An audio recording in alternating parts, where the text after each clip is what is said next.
Itu yang terjadi di Indonesia, fenomena-fenomena seperti itu.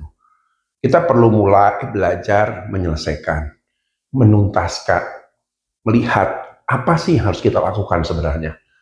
Karena kalau tidak, masalah ini akan terus berulir bertahun-tahun.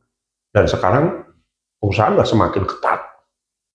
Saya sendiri ketika perusahaan-perusahaan sekarang minta direkrut, Pak, cari betul value nilainya. Pak, cari betul attitude-nya. Kalau itu gagal, Pak, saya nggak peduli IPK tinggi. Atau saya nggak peduli juga IQ tinggi. Out. Saya sudah lelah mencari karyawan. Mungkin dari sisi karyawan juga sama. Pak, saya bingung. Kenapa ya? Saya ini udah tes, udah ini, tapi kok saya kelihatannya psikotes nih buat gagal. Atau mungkin orangnya nggak cocok sama saya pada saat interview. Atau wajah saya, sampai ada yang juga berkeluh kesah tentang wajah saya, Pak, terlalu menakutkan, terlalu jutek dan lain sebagainya. Saya bilang, problemnya bukan itu, problemnya di sini. Anda banyak hanya sibuk satu dua. Ini jawaban egosentris.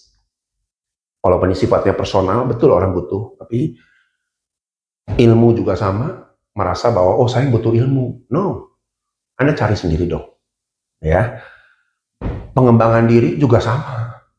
Contoh, kalau kita nggak disiplin, nggak bisa komunikasi, bagi saya penting buat coba belajar komunikasi dulu. Coba belajar bicara. Kalau Anda masih deg-degan, lakukan. Itu yang saya lakukan bertahun-tahun lalu. Ya, tapi anak sekarang merasa bahwa komunikasi pun harus jadi bagian pendidikan yang ada di perusahaan. Loh, nanti dulu kita rubah mindset. Apalagi dengan perusahaan yang suffer seperti ini, tentunya kolaborasi antara pekerja dan perusahaan harus sama-sama. Membangun perusahaan, menciptakan budaya kerja yang baik, yuk sama-sama.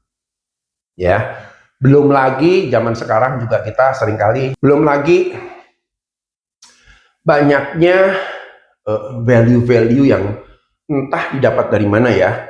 Apakah mereka lihat di YouTube, lihat di dunia lain, di luar negeri, kok enak ya Pak, orang jam kerja pendek, bisa hidup santai, dan lain sebagainya, entah ya. Tapi yang saya ingin cermati sekarang, kultur di generasi yang baru ini sangat mengerikan, gitu ya. Tidak ada engagement terhadap company yang pada akhirnya membuat mereka semakin terpuruk mendapat pekerjaan semakin sulit. Ya, contoh yang paling simpel. Ada satu fenomena yaitu work-life balance.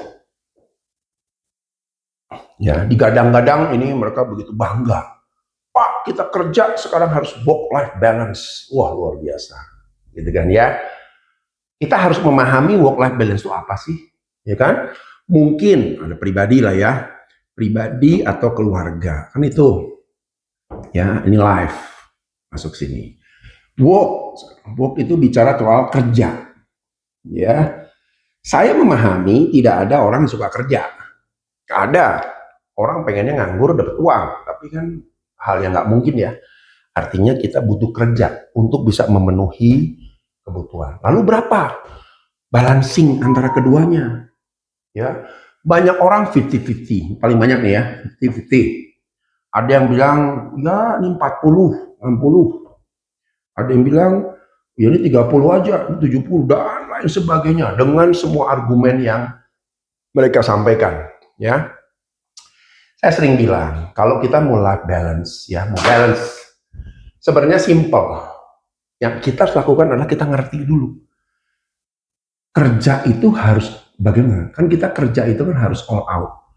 Sehingga saya selalu bilang 100% di sini dong.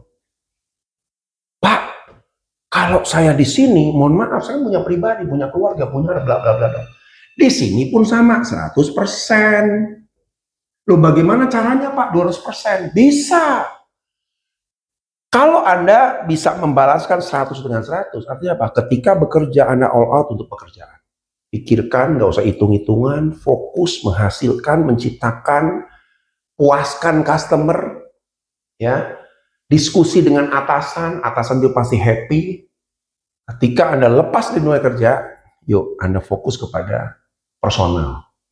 Nah, masalahnya banyak orang juga menyangkal begini, Pak, saya nggak ada waktu buat keluarga. Bohong. Quality time itu bukan soal waktunya. Quality time itu adalah kualitas relasi kita, baik dengan pasangan, baik dengan anak, baik keluarga, nggak ada masalah.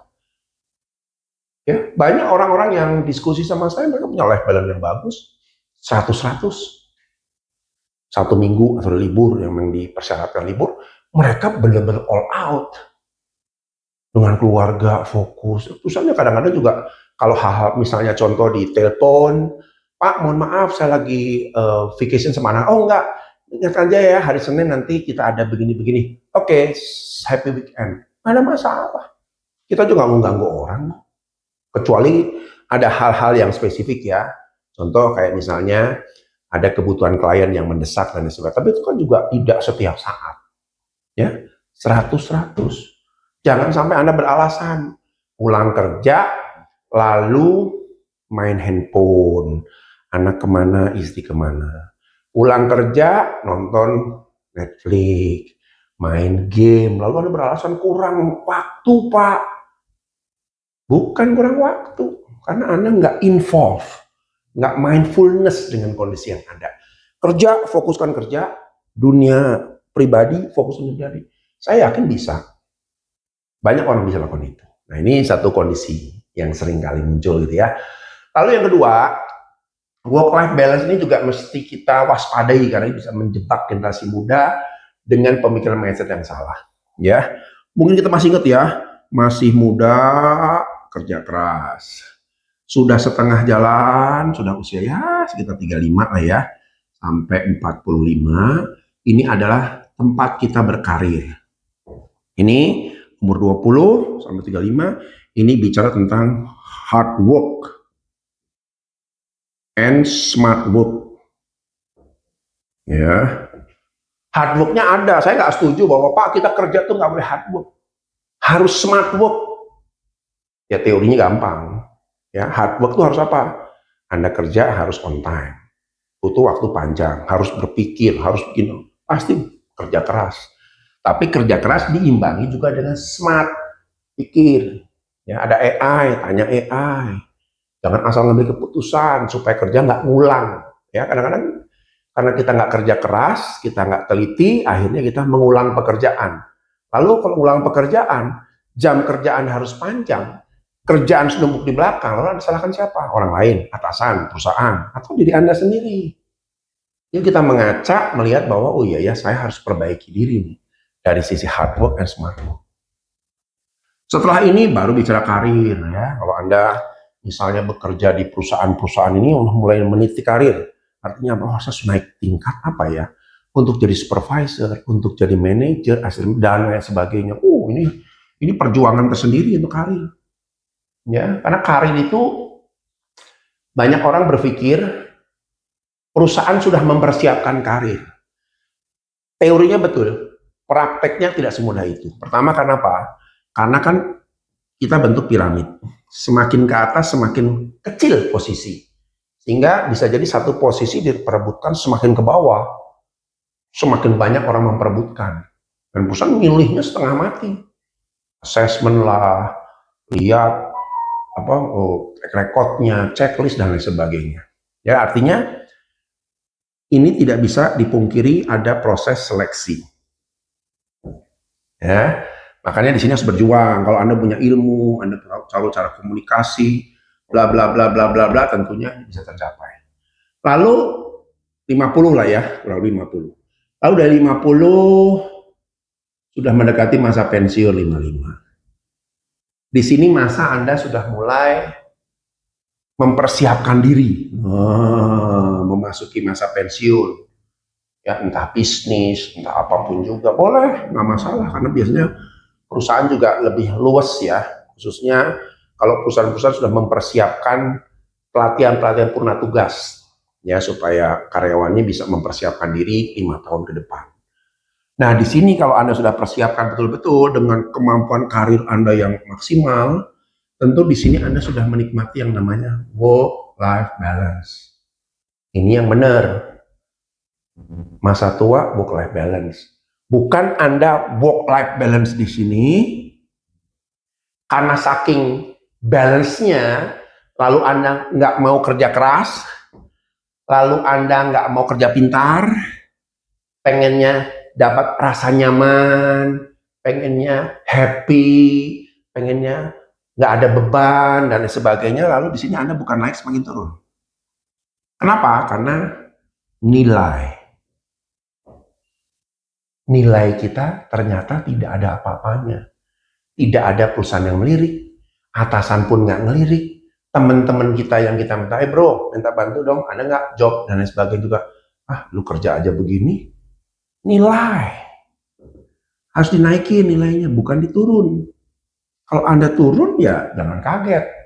Anda jadi manusia yang mediocre, manusia rata-rata sebagian besar, dengan kemampuan yang ya sepotong, dan pada akhirnya Anda tidak punya nilai lebih. Ya, jangan kaget, banyak orang karir sini akhirnya begini. Lalu frustrasi di sini, coba bisnis, gagal lagi.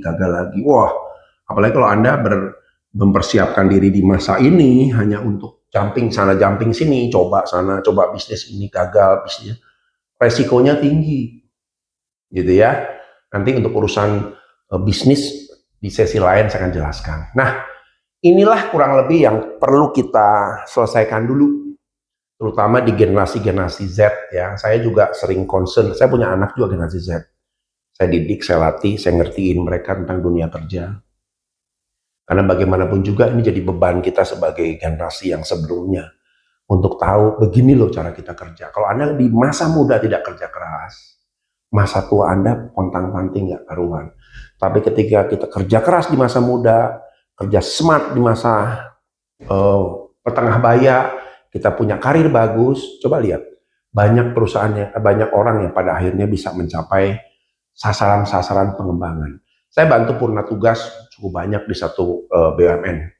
Ada yang akhirnya mereka udah persiapkan sejak usia 45, itu kandang ayam, bisnis kolam renang, bisnis pemancingan, kos-kosan bisa ada 40 pintu dan lain sebagainya. Kenapa? Mereka tahu betul. Saat muda kerja keras,